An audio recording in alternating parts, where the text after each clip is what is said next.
The champagne flute in Judith's hand caught the light as she tilted it, her laughter sharp enough to cut glass.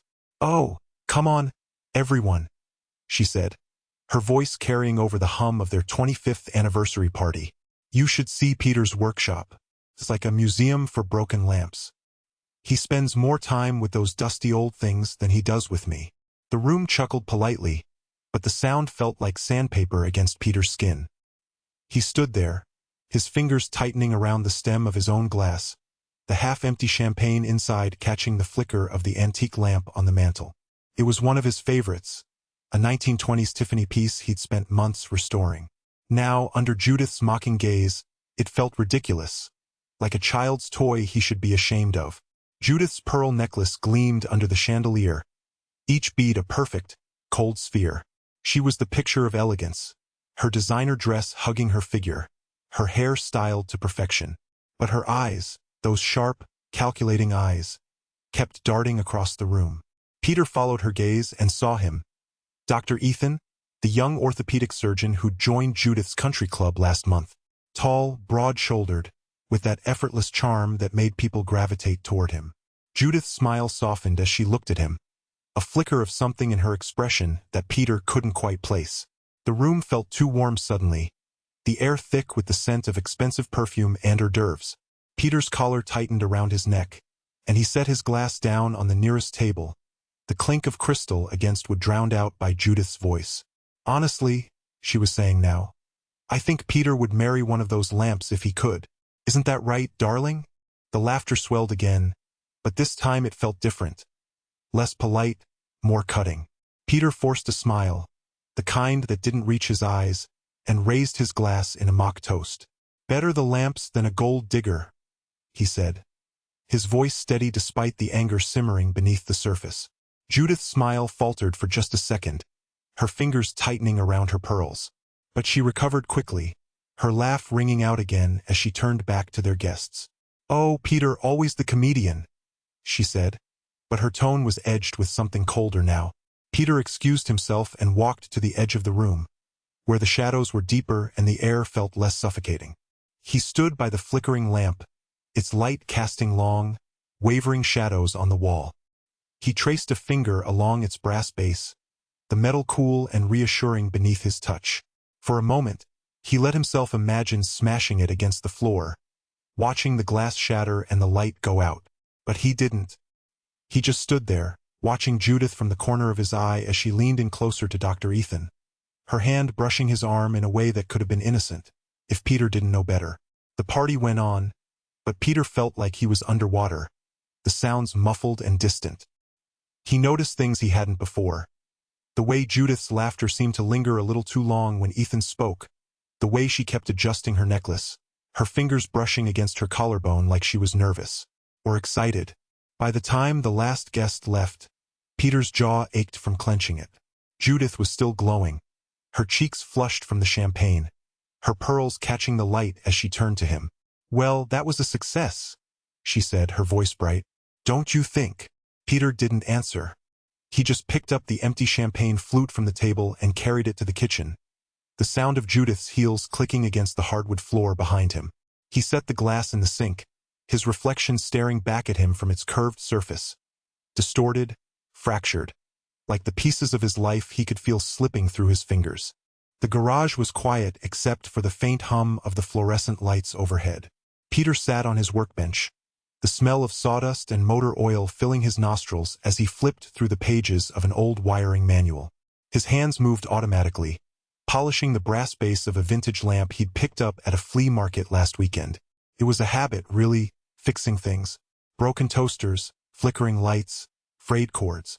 He liked the order of it, the way a problem could be solved with the right tools and a steady hand. Judith's phone buzzed on the counter, the sound sharp and insistent. He glanced at it, the screen cracked like a spiderweb.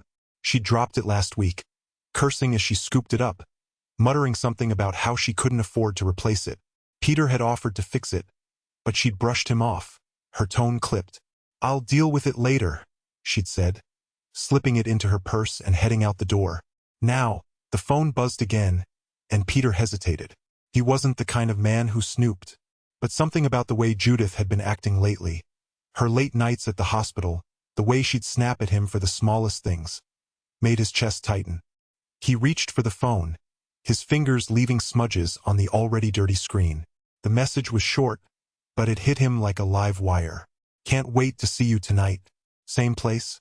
The timestamp was from last Thursday, 8:47 p.m. The night Judith had said she was covering a double shift. Peter's hand trembled as he scrolled up, the messages spilling out like a dam breaking. Flirty banter, inside jokes, plans to meet at a hotel downtown. His stomach churned as he read each one, the words blurring in front of his eyes. Dr. Ethan, the same guy from the party, the one with the perfectly tailored suit and the easy laugh. The guy who'd been lingering by the bar, his eyes following Judith as she moved through the room. Peter set the phone down, his breath coming in shallow bursts. The toolbox beside him was open, the tools gleaming under the harsh light. A screwdriver lay on the bench, its handle worn smooth from years of use. He picked it up, turning it over in his hands, the weight of it grounding him. He thought about the lamp he was working on, the way he'd carefully stripped the old wiring, replacing it with something stronger, more reliable. But this wasn't something he could fix. His eyes drifted to the dusty wedding album on the shelf, its edges frayed, the gold lettering faded. He hadn't opened it in years, but he could still picture the photos inside. Judith in her white dress, her smile bright and unguarded. Him in his tux, looking like a man who believed in forever. The garage felt smaller now, the walls closing in. The smell of oil was suddenly overpowering, making his head spin. He stood, pacing the length of the room, his boots scuffing against the concrete floor. The toolbox caught his eye again, the tools neatly arranged in their slots. He'd always taken pride in his work, in the precision of it. But this was chaos, a mess he couldn't untangle. He picked up the phone again, the cracked screen digging into his palm. The messages were still there, taunting him. He wanted to throw it against the wall, to hear the shatter of glass and plastic. But instead, he set it back on the counter, his hand lingering for a moment before he pulled away. The lamp sat unfinished, its base gleaming under the light. Peter stared at it, his mind racing. He thought about the wiring, the way he'd stripped it down to the core, exposing the raw copper beneath. It felt like a metaphor for something, though he couldn't quite put it into words. He grabbed his coat and headed for the door, the cold air hitting him like a slap. He needed to think, to clear his head. But as he stepped out into the night, the image of Judith's cracked phone screen burned into his mind. A jagged reminder of the life he thought he had, and the one he was losing. The living room felt like a battlefield, the air thick with tension and the faint hum of the antique lamp flickering in the corner. Peter stood his ground, Judith's phone still in his hand, the screen glowing with the damning text. Her face went pale, then hardened, like a mask slipping into place. She clutched her pearl necklace, her fingers twisting it so tightly the string threatened to snap. "You've lost it, Peter," she said, her voice cutting through the silence like a knife. "You're obsessed. Do you even hear yourself? Going through my phone? What's next? Tracking my every move. Installing cameras." Her words were sharp, calculated, designed to make him feel small. But Peter didn't flinch. He'd spent years fixing broken things. Lamps, wiring, appliances, and he knew when something was beyond repair. He held up the phone, the screen still lit with the messages. "This isn't paranoia, Judith. This is proof. Can't wait to see you tonight. Same place. Care to explain that?" Judith's eyes darted to the side, just for a second, but it was enough. She recovered quickly, her lips curling into a sneer. "You're really going to twist a harmless text into something sordid? Ethan is a colleague, Peter. A friend. You're so insecure you can't handle me having a life outside this house." Peter's jaw tightened. He'd expected denial, but not this venom, this deflection. He set the phone down on the counter, next to a stack of unpaid bills he'd found earlier. The sight of them made his stomach churn. Another piece of the puzzle he was starting to put together. "A friend," he repeated, his voice low. "Funny how your friend is texting you at midnight. Funny how you've been working late so often. Funny how you've been wearing that necklace everywhere lately. Was that a gift from him, too?" Judith's hand flew to her throat, her fingers tightening around the pearls. "You're insane," she spat. "You've always been like this, fixating on things, blowing them out of proportion. Maybe if you weren't so obsessed with your stupid lamps, you'd notice the real problems in this marriage. The flickering lamp in the corner caught Peter's eye, its light wavering like his resolve. He'd spent hours restoring it, polishing every inch until it gleamed. It was a relic, something beautiful from a simpler time. Now it felt like a metaphor for everything he'd tried to hold on to, something fragile, barely holding together. The real problems, Peter said, his voice steady despite the storm brewing inside him. You mean like the bills you've been hiding? The credit cards I didn't know about? The dinners, the hotels, the what else, Judith? What else have you been lying about? Judith's face twisted, and for a moment, he thought she might lash out. Instead, she took a step back, her hand dropping from her necklace. You don't get it, she said, her voice softer now, almost pitying. You've never understood me. I needed more than this, Peter. More than you. And if you can't handle that, then maybe you're the problem. The words hit him like a punch to the gut, but he didn't let it show. He'd spent too many years swallowing his pride, smoothing things over, pretending everything was fine. Not this time. He picked up the stack of bills, holding them out like evidence in a trial. You want more? Fine. But don't pretend this is about me. This is about you, your choices, your lies. And I'm done pretending otherwise. Judith stared at him, her eyes narrowing.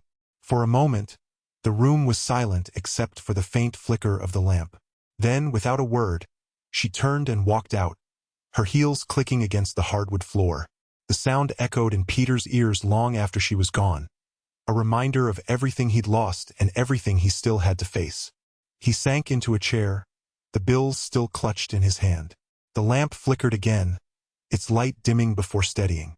He stared at it, thinking of all the times he'd fixed it, all the times he'd thought it was beyond repair. Maybe some things couldn't be fixed, but he wasn't going to sit in the dark anymore. The hum of the fluorescent light above Peter's workbench buzzed like a dying insect, flickering occasionally, as if it, too, couldn't hold itself together. The broken lamp sat in front of him, its base cracked, the wiring frayed and exposed. He'd been meaning to fix it for weeks, months, maybe. It was one of those projects he kept telling himself he'd get to when things slowed down. But things never slowed down. Not with Judith. Not with the constant hum of her laughter in the other room, the sharp clink of her wine glass against the granite countertop, the way she'd always find something to criticize, even when he was just sitting there, minding his own business. Now, sitting in the workshop, the lamp felt like a cruel joke. He stared at it, his fingers tracing the jagged crack in the porcelain base. It was one of his favorites, a Victorian piece he'd found at an estate sale years ago. Judith had rolled her eyes when he brought it home. Another dusty relic, she'd said, her voice dripping with that tone she reserved for things she deemed beneath her. But he'd loved it. Loved the way the light filtered through the stained glass, casting patterns on the walls that reminded him of simpler times. Now it was just another broken thing in a house full of broken things. He reached for the jar of screws labeled Lost Pieces, the label written in his own shaky handwriting. It was almost poetic, he thought, how he'd labeled it that way years ago, long before he realized how many pieces of himself he'd lose. The jar was half empty now, the screws rattling around like tiny, forgotten memories. He unscrewed the lid and dumped a handful onto the workbench, the metallic clink echoing in the quiet room. He didn't even know why he bothered. The lamp was beyond repair, just like his marriage, just like the life he thought he'd built. The faded family photo on the corner of the workbench caught his eye. It was from Mark's high school graduation, back when things still felt normal. Back when he still believed the lie that they were a happy family. Judith's smile in the photo was wide, her arm draped over his shoulder like she actually cared. Mark stood between them, young and hopeful, unaware of the cracks already forming beneath the surface. Peter picked up the photo, his thumb brushing over the glass. He wondered if Mark knew. If he'd seen the way Judith's eyes lingered on Dr. Ethan at the party, the way she'd laughed a little too loudly at his jokes. If he'd noticed the late nights she spent working, the way she'd come home smelling like someone else's cologne. His chest tightened, a familiar ache settling in. He set the photo down and turned back to the lamp, his hands trembling as he tried to reconnect the wires. It was futile, he knew. Some things couldn't be fixed. But he kept trying anyway, because what else was there to do? Sit there and think about how his wife had been sneaking around with some hotshot doctor?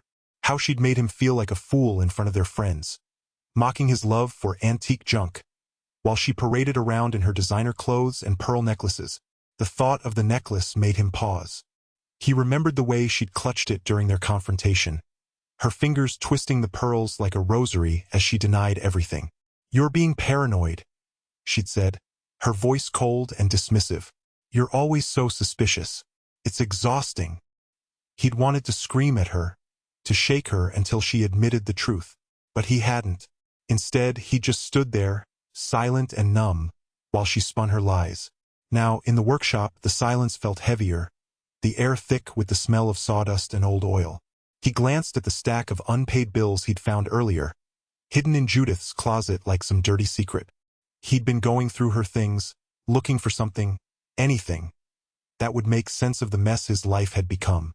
And there it was, credit card statements, receipts for expensive dinners, charges for hotels he'd never heard of. The numbers didn't add up, but the story they told was clear. She'd been living a double life and he'd been too blind or too stupid to see it. He pushed the bills aside and picked up the lamp again, his fingers brushing against the crack. It was sharp, jagged, like the edges of his own anger. He wanted to smash it, to hurl it against the wall and watch it shatter into a million pieces. But he didn't. Instead, he set it down gently, his hands shaking as he reached for the jar of screws. He didn't know what he was trying to fix anymore. The lamp, his marriage, himself. All he knew was that he couldn't stop. Not yet. Not until he figured out how to put the pieces back together.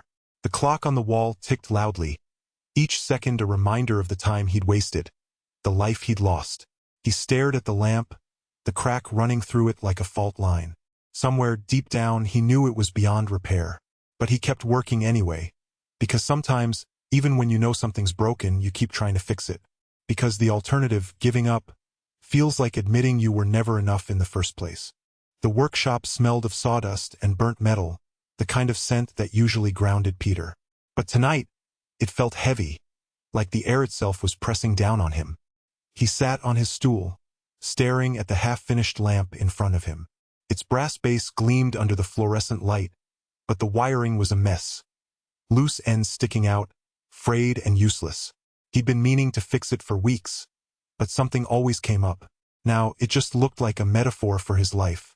Mark's voice broke the silence, shaky and small. "Dad, I need to tell you something." Peter didn't turn around. He kept his eyes on the lamp, his fingers tracing the edge of the workbench. "What is it, son?" Mark hesitated, the sound of his shuffling feet filling the room. Then, in a rush, the words tumbled out. "I knew about Mom and Dr. Ethan. She made me swear not to tell you."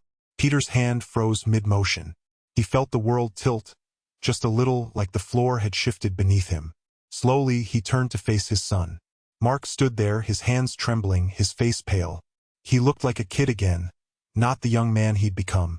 Behind him, on the wall, a torn family photo hung crookedly, the edges frayed where someone had ripped it down and hastily taped it back up. "What do you mean, you knew?"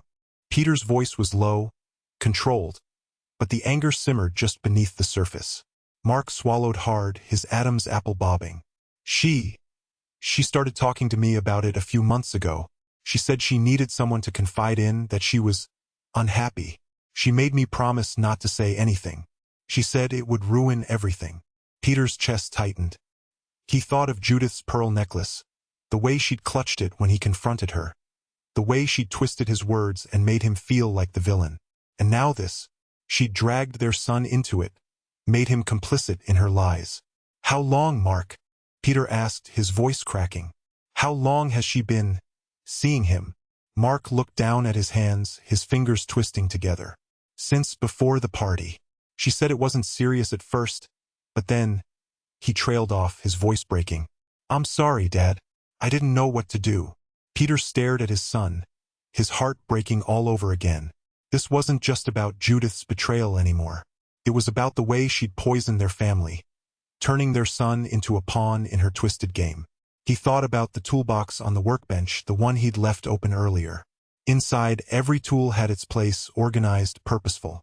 But now, everything felt scattered, chaotic. "It's not your fault," Peter said finally, his voice rough. "She shouldn't have put you in that position." Mark nodded, tears spilling down his cheeks. I didn't want to hurt you, Dad. But I couldn't keep lying. Peter reached out, pulling his son into a tight embrace. Mark's shoulders shook as he cried, and Peter held him, his own eyes burning. Over Mark's shoulder, he caught sight of the torn family photo again. Judith's smile looked fake now, her eyes cold. He wondered how long she'd been pretending. When Mark finally pulled away, Peter wiped his son's tears with his sleeve, the way he used to when Mark was little. We'll get through this, he said, though he wasn't sure if he believed it himself. Together. Mark nodded, sniffling. What are you going to do? Peter glanced at the half-finished lamp, its wiring still a mess. I'm going to fix what I can, he said quietly, starting with us. But as Mark left the workshop, heading back to the house, Peter sat alone again, staring at the lamp. He thought about Judith, about the way she'd manipulated everyone around her, even their son. And for the first time, he let himself feel the full weight of his anger. Not the quiet, simmering kind, but the white-hot rage that made his hands shake.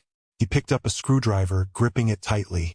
The lamp wasn't the only thing that needed fixing, and he wasn't going to stop until everything was put right. The shoebox was tucked behind a row of Judith's designer shoes, the kind she always claimed were investment pieces, whenever he questioned the price tags. Peter's fingers trembled slightly as he pulled it out, the weight of it surprising him. The dust on the lid told him it hadn't been touched in months, but the contents would tell a different story. Inside, the chaos was almost poetic. Receipts spilled out like confetti, a paper trail of deceit and indulgence. A 5-star dinner for two at a place he'd never heard of, $4.87. A weekend stay at a resort he vaguely remembered her claiming was a work trip, $2,300. And then there were the charges for lingerie, the kind she hadn't worn for him in years. His stomach churned as he flipped through them, each one a punch to the gut. But it wasn't just the receipts. At the bottom of the box, buried beneath the paper carnage, was a photo. Judith and Ethan, grinning like teenagers, their arms wrapped around each other on a balcony overlooking some tropical paradise. The date stamp on the back was from 3 months ago, right around the time she told him she was working late every Friday. Peter's hands clenched around the edges of the photo, the glossy surface creasing under his grip. He wanted to tear it to shreds, but instead he set it aside.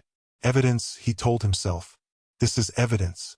The bills came next, a stack of them, neatly folded but unpaid, hidden beneath a pile of scarves. Credit card statements, personal loans, even a notice from the IRS about unpaid taxes. The numbers blurred together as he scanned them, his chest tightening with each new revelation. $15,000 on a card he didn't even know existed. $10,000 on another. And then there were the cash advances, the wire transfers, the unexplained withdrawals from their joint account. The total was staggering. Nearly $50,000 in debt she'd racked up without him knowing. Peter sat back on his heels, the shoebox balanced precariously on his lap. The room felt smaller somehow, the walls closing in as the weight of it all settled over him. He thought of the nights she'd come home late, smelling of wine and expensive perfume, her excuses smooth and practiced. He thought of the way she'd laughed at him, mocked him in front of their friends, made him feel like a fool. And all this time, she'd been bleeding them dry, financing her double life with money he'd worked so hard to earn. His tools were in the workshop waiting for him. He could almost hear the hum of the soldering iron, the rhythmic scrape of sandpaper on wood. That was his world, order, precision, things he could fix with his own 2 hands. But this was a mess he couldn't solder or sand away. It was a betrayal that cut deeper than words, a wound that would never fully heal. Still, as he sat there amidst the wreckage of their marriage, a strange calm settled over him. The shoebox wasn't just a collection of receipts and photos. It was a blueprint, a map of her lies. And if he followed it carefully, methodically, he could turn her secrets against her. Peter stood, the shoebox cradled in his arms like a bomb waiting to detonate. He carried it to his workshop, setting it on the workbench beside the half-finished lamp he'd been restoring. The lamp's broken base stared back at him, a reminder of all the things he'd fixed over the years. But this time he wasn't going to repair anything. This time he was going to tear it all down. The first step was simple: make copies. Every receipt, every bill, every damning photo. He worked through the night, the steady hum of the scanner a comforting rhythm in the quiet house. By morning, he had a folder thick with evidence, each page a brick in the wall he was building between them. Judith was still asleep when he left the house, the folder tucked securely under his arm. The sun was just beginning to rise, casting long shadows across the driveway. Peter didn't look back. He had a plan now, and for the first time in months he felt something other than pain. He felt alive. The house was silent except for the soft scrape of cardboard against the floor as Peter dragged another box into the garage. He had labeled each one with a black Sharpie, Judith's things. The words felt foreign, like they belonged to someone else's life. He wasn't angry anymore, not in the way that made his hands shake or his chest tighten. This was something colder, quieter, like the hum of a machine that had been running too long and finally burned itself out. He started with her closet. Her clothes still smelled like her. That faint floral perfume she'd worn for years, the one she claimed was timeless. He pulled her dresses off the hangers, folding them roughly into the boxes without bothering to smooth out the wrinkles. He didn't care if they got creased. He didn't care about any of it. The pearls she'd worn the night she humiliated him were still in their velvet box on the dresser. He tossed them in without a second thought. The garage was filling up fast. Boxes stacked high, each one a monument to the life they'd built, or rather, the life he'd built while she'd been busy tearing it down. He paused, wiping sweat from his forehead, and glanced at the single lamp glowing in the living room window. It was one of his favorites, a vintage piece he'd restored years ago. The light was warm, steady, a stark contrast to the storm churning inside him. When he finished packing, he stood in the middle of the garage, surrounded by the remnants of their marriage. He grabbed a scrap of paper and scribbled a note in his neat, electrician's handwriting. "Your new life starts here." He taped it to the top box, then stepped back to survey his work. It felt final, like closing a circuit he'd been trying to fix for far too long. Next came the locks. He'd picked up a new set from the hardware store earlier that day. The old ones were worn, the keys loose in their grooves. He unscrewed them methodically, his hands steady despite the ache in his chest. The new lock clicked into place with a satisfying snap. He tested it twice, turning the key to make sure it held. It did. The joint accounts were next. He sat at the kitchen table, his laptop open, the glow of the screen casting shadows on his face. He methodically froze each one, cutting off her access to their money. It wasn't about the cash, it was about control. For the first time in years, he felt like he had some. By the time he was done, the sun had set, and the house was bathed in the soft glow of his antique lamps. He stood in the doorway, staring at the boxes in the garage. The note he'd left was barely visible in the dim light, but he knew it was there. He took a deep breath, the scent of cardboard and dust filling his lungs, and closed the garage door with a final, echoing thud. The single lamp in the window burned brighter than ever, a beacon in the darkness. Peter turned away, his footsteps heavy but resolute as he walked back inside. The clock on Peter's workshop wall ticked louder than usual, each second a hammer strike against the silence. He sat at his workbench, the fluorescent light above flickering faintly, casting long shadows over the scattered tools and half-finished projects. In front of him lay a manila envelope, its contents meticulously prepared over the past week. Photos, receipts, credit card statements, and a neatly typed timeline of Judith and Ethan's indiscretions. He'd even included screenshots of their text exchanges. Lines like, "Can't wait to feel your lips again," and "This hotel room is ours tonight." Evidence so damning it made his stomach churn. Peter ran his calloused fingers over the envelope's edge, feeling the weight of what he was about to do. This wasn't just revenge. It was justice. Judith had taken everything from him, his trust, his dignity, even his son's loyalty. She'd turned their marriage into a farce, a stage where she played the doting wife while Ethan waited in the wings. But Peter wasn't a fool anymore. He'd seen the cracks in her performance, the way her laughter at the party had been too sharp, her excuses for late nights too rehearsed. The clock was ticking not just for her, but for him too. He couldn't live in this limbo any longer. The hospital ID badge he'd found in Judith's purse sat beside the envelope, its glossy surface catching the light. Ethan's smug face stared back at him, the name Dr. Ethan Carter etched in bold letters. Peter had always hated how Judith gushed about Ethan's accomplishments, How he was such a brilliant surgeon and so dedicated to his patients. Now, the badge felt like a trophy, a symbol of everything he was about to destroy. He slid it into the envelope, sealing it with a deliberate motion. The next morning, Peter stood outside the hospital's administrative building, the envelope tucked under his arm. He wore a nondescript gray hoodie, the kind that made him invisible in a crowd. The clock on the hospital's facade read 7:58 a.m., the minute hand inching closer to the hour. He timed this perfectly, early enough to avoid the rush, late enough that the board members would already be in their offices. He approached the mail drop box, his heart pounding in his chest, and slipped the envelope inside. For a moment he hesitated, his hand hovering over the slot. Then he let go, the envelope disappearing with a soft thud. As he walked away, Peter felt a strange mix of relief and dread. The clock was no longer just ticking for Judith. It was ticking for him too. He knew this would set off a chain reaction, one that would unravel the life they'd built together. But he also knew he couldn't stop now. The evidence was out there, a ticking time bomb waiting to explode. Back in his workshop, Peter sat at his bench, the clock on the wall still marking the seconds.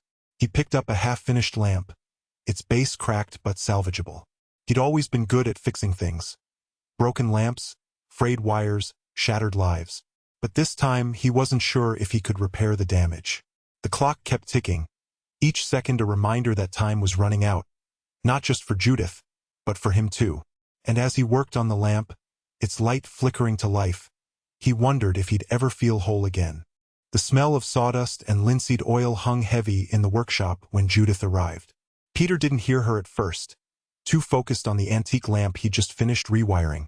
Its brass base gleamed under the single bulb hanging from the ceiling, a perfect circle of light pooling around his workbench.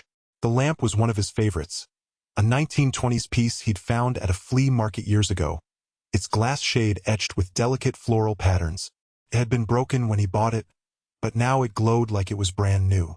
The creak of the door made him look up. Judith stood there, clutching her coat like it was a shield. Her face was pale, her eyes puffy and red-rimmed. She looked smaller somehow, as if the weight of everything she'd done had shrunk her down to a shadow of the woman she used to be. "Peter," she began, her voice trembling. "We need to talk." He set down the screwdriver he'd been holding and wiped his hands on a rag.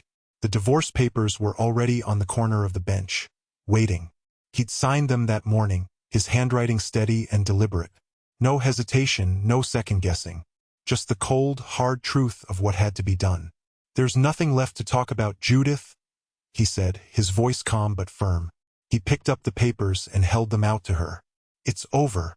She took a step forward, her heels clicking against the concrete floor. "Please, Peter. I made a mistake. Terrible, stupid mistake. But we can fix this. We can start over."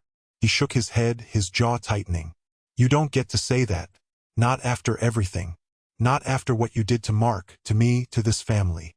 Her face crumpled, and she reached out as if to touch him, but he stepped back, out of her reach. The motion was instinctive, like pulling away from a flame. "I was selfish," she whispered, tears streaming down her face. "I was lost, and I didn't know how to fix it. But I love you, Peter. I always have." He laughed, a bitter, hollow sound that echoed in the small space. "Love? You don't get to say that word. Not after you lied to me, after you made our son keep your secrets. Love doesn't do that, Judith. Love doesn't break everything it touches." She flinched, her hands dropping to her sides. "I'm sorry," she said, her voice breaking. "I'm so sorry." Peter's chest ached, but he didn't let it show. He couldn't. Not now, not when he'd finally found the strength to stand his ground. He glanced at the lamp, its light steady and unwavering, and felt a strange sense of calm settle over him. It was finished. The repairs were done. The cracks had been filled, the broken pieces put back together. And just like the lamp, he was whole again. Not the same as before, but stronger in the places where he'd been broken.